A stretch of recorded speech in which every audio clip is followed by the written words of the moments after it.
Hey everybody, John Layfield here. Thank you very much for joining me. I appreciate it. Got a ton of Q&A. Got the hair a little messed up. You know how it is. Had a little some problems last week. Had things that we're trying to do to switch over some platforms with me and Gerald Brisco. Stories with Brisco and Bradshaw. Be sure and subscribe, like our YouTube channel. We got a lot of big things coming up. We got Jerry the King Lawler coming up this week. Godfather owned right now. So tons of things happening. Also on Cameo, Jerry and I both are on Cameo, about to do one together. Let's get right to the questions. So Mick Mac, my friend, asked me the question, if I had to put the cabinet together right now, who would I put from the current WWE roster? So for one, that's a great question.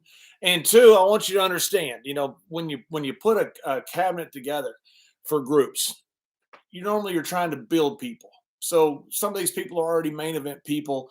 Take that for granted. They probably wouldn't want to be in the cabinet. I'm talking about if I just had my choices. Okay. So first of all, you need a coordinator to do everything, like Amy Weber was. That would be Sonya Deville. No doubt about it. She's incredibly talented. She's very articulate. She can talk. That's what you need for that role. I think Sonya Deville would be fantastic in that role. You need someone that's your enforcers. I love Chad Gable and Otis. I think Chad Gable is incredibly entertaining. Now, a close second would be Sheldon Benjamin, mainly because I love Sheldon Benjamin. And I think Sheldon Benjamin he's one of the most talented guys I've ever been around. So he and Cedric, might just have to put them all in, okay? Put Sheldon and Cedric in there, Otis and Chad, because I think that team is fantastic. And then you need the hand, for lack of a better term, the right-hand guy, Damian Priest. Not a doubt in my mind. That guy has got a look that you couldn't replicate in 100 creative meetings. He's that good. Good-looking guy. He can talk. He can work. I think he'd be perfect for the cabinet. So there's my cabinet. And next, let's see, Mount Rushmore of heels. Eddie Prather asked me this question. This one is easy as far as 1 and 2. I've got a book here somewhere. Where is it? Gorgeous George by John. I can't pronounce his last name. Capuya, I think it was. If I said your name wrong, John, I apologize. Great book. Gorgeous George, greatest heel of all time. Nobody's close. At the end of World War II, when TV started becoming everywhere, available different places, that more people had them, you needed something easy to film. So talk shows were easy to film. So Milton Berle became a huge star. Wrestling was easy to film because all you need is a hard camera and maybe another cam out there somewhere, but you can film it all from a hard cam. Similar to how you can film certain sports like basketball or even football.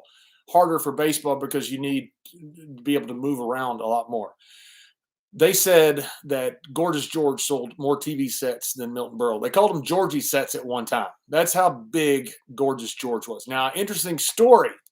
Pat Patterson, who was so big in the San Francisco territory with Roy Shire, didn't really like George. And we never did know why. I think it was because of the competition that they had, as you tend to have, say, Texas and Oklahoma, being an example of Northern California and the Coliseum. But George, to me, number one. A close number two, Hot Rod Roddy Piper. The guy was a genius, absolute genius. Loved Hot Rod. He called me one time and said, hey, kid, I want to come see your charity with your kids, because I ran a charity in Bermuda with a bunch of wonderful people there working with kids and using rugby as our sport to help kids get through school and stuff like that. I said, great, Rod, where are you? And he said, I'm right beside you. I said, what do you mean you're right beside me? And he says, well, kid, I'm right here beside you. And I said, well, Hot Rod, where are you? I'll come get you. He said, I'm in the next island. I'm in Aruba. And I said, Hot Rod, that's like 2,000 miles. And he goes, I don't get hot. And he hung up on me. So anyway, Hot Rod to me, number two.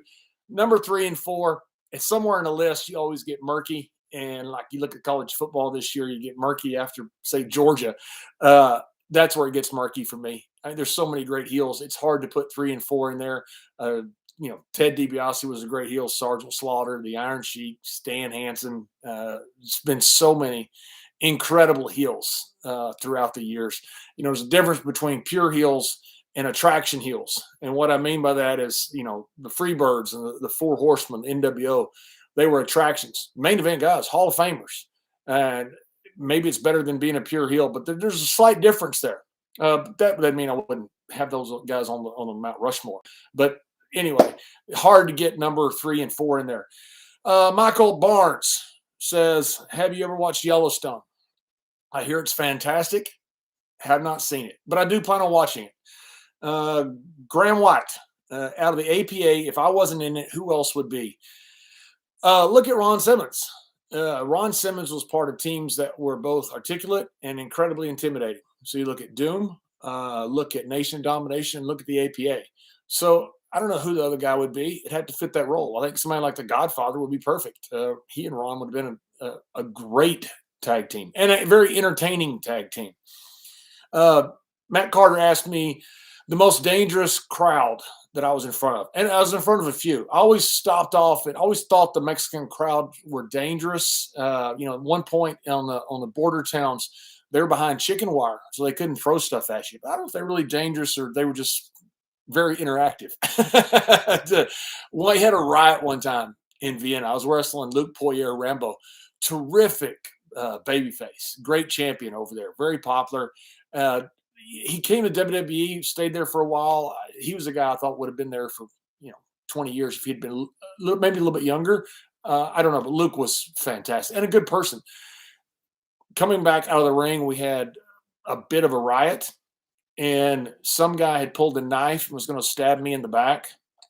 It was a butterfly knife. So apparently he made a big production of it, behind my back. He's going to stick me in the back and all this stuff. Fit Finley came to the rescue and made the save, and the guy threw down the knife and actually ran and jumped over a fence, and that's the last we saw of him. So I don't know if it saved my life, but he certainly saved me from getting stabbed. We had a lot of stuff like that back then. We had a lot of fan interaction, shall we call it. Jeremiah Cullen says, why am I blocked? I don't know. I'd be blocked like 16,000 people. You probably said something dumb. And if you didn't, sorry. Those things happen. A lot of great people in the chat room.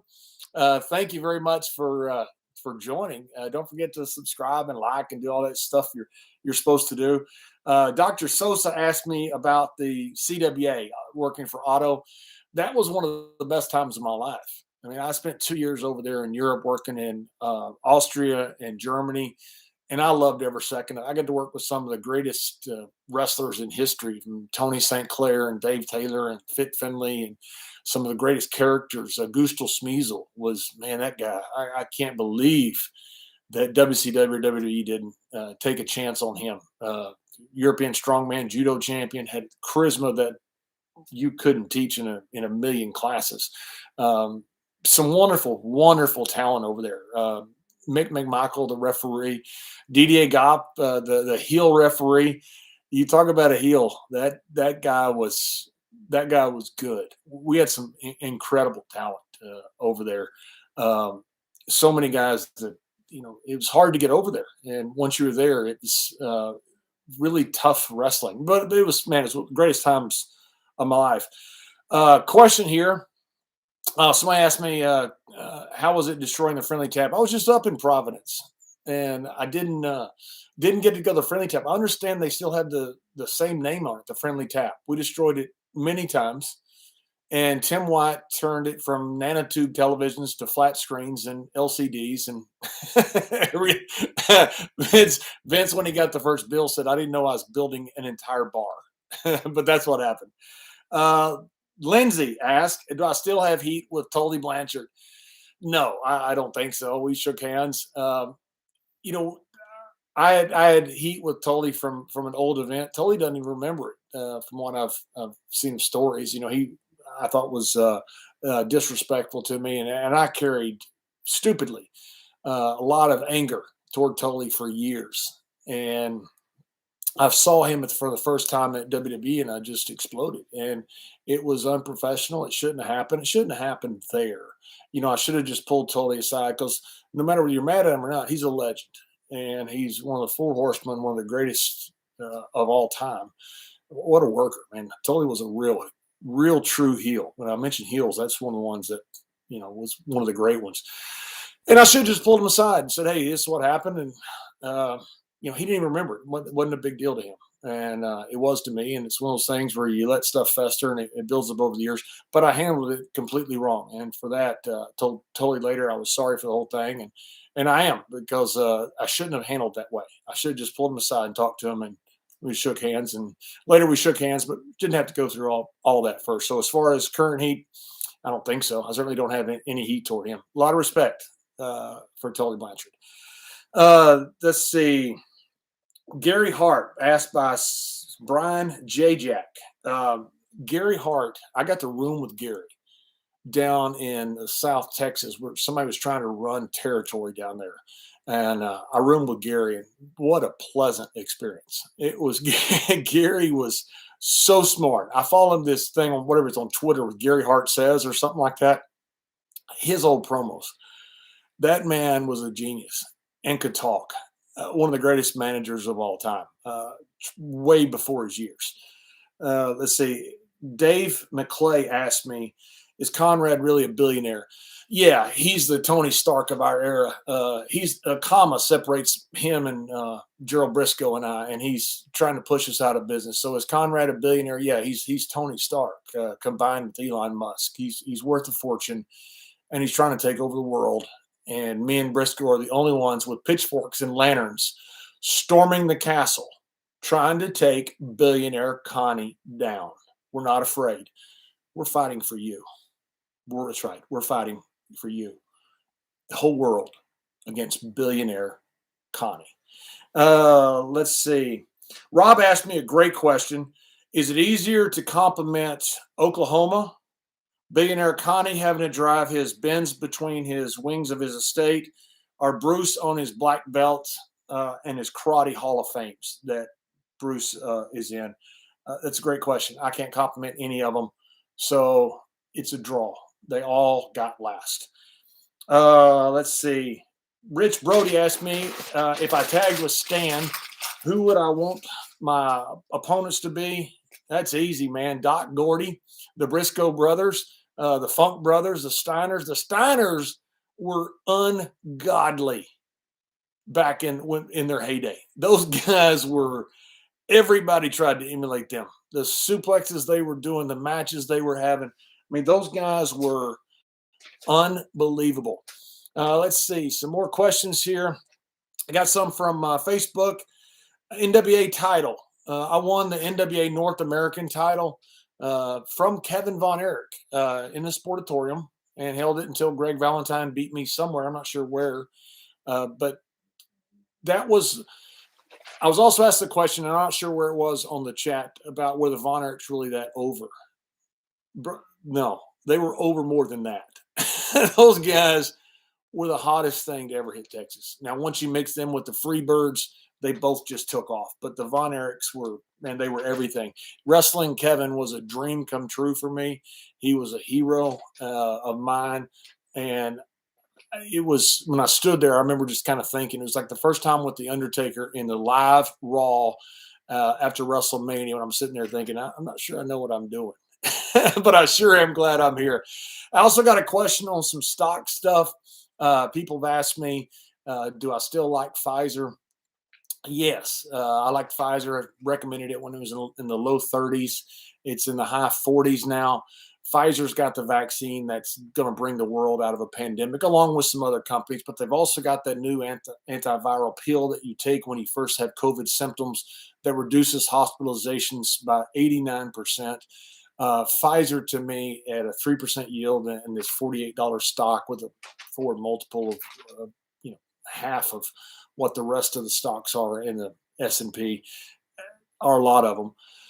To me, it's still a buy. I think it's a $60 stock, and love Pfizer. Love what it does, and I think it's undervalued here. Let's see. I was asked by Rob White also, would I vote for Glenn Jacobs for president? So in the last presidential race, you had two 70-plus-year-old guys that you probably should be talking to that you're going to take the keys from them for their car, not give them the nuclear codes. So I really would like to have somebody that was actually kind of in their prime. And Glenn Jacobs is one of the smartest guys I've ever met.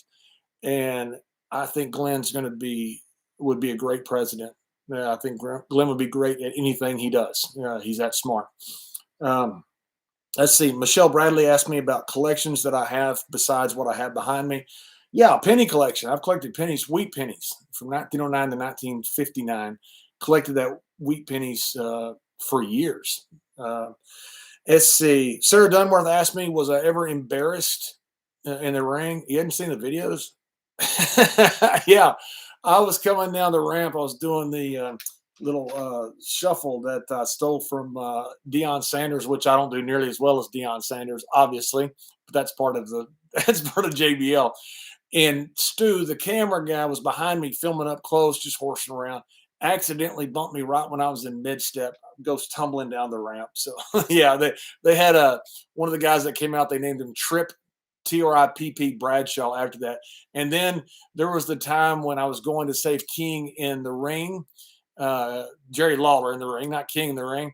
And I got the cue from the headset, go save King. Well, I'm in the inside of the table. And when I step over, I wrap my boot around Tom Phillips's earphone cord and trip and fall down. And they played that over and over and over. So, yes, you wrestle long enough, you're going to do things that, fortunately, I'm a heel. And so when you're a heel, you can fall and make fun of stuff. When you're a babyface, it can crush you. Patty asked me my favorite boots. So let me tell you, my favorite boots are a pair of eelskin boots. They're very rare, but they're not very expensive. They're just hard to take care of, but I couldn't find them. So I do have the Stingray boots that are incredibly hardy, that are some of my favorite boots. I have probably 30 or 40 pair of boots because boots never wear out. You get them, you just resole them, and they'll last for 30 or 40 years. I have boots that are 30 years old. Obviously, my shoe size hasn't changed. So when Adam Capel just asked me, when are you going to overthrow Billionaire Connie's podcast empire? That's what we're planning on doing this year coming up. Ian James asked me about Val Venus, who I love. Val's a wonderful guy, by the way. And we were doing a bar fight scene, and it was in St. Louis. And I told Val, hit me behind with the pull cue. Make sure you hit me hard. We got one take. The reason we always had to do one take in those bar fights was that guys got busted open. Things got broken. So you couldn't do more than one. So because of continuity, you couldn't stop and film different things. So they were pretty stiff. So I tell Val, make sure you bust it over my back. Hey, go ahead and hit me hard. I'll be fine. And they usually gimmick the pull cues a little bit and put a cut in them.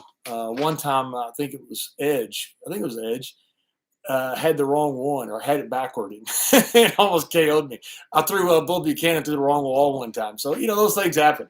But he hit me with the pull cue, and it came around, and you can barely see it now, but I got the pull cue went all the way through my cheek, all the way through. I could stick my tongue out through my cheek.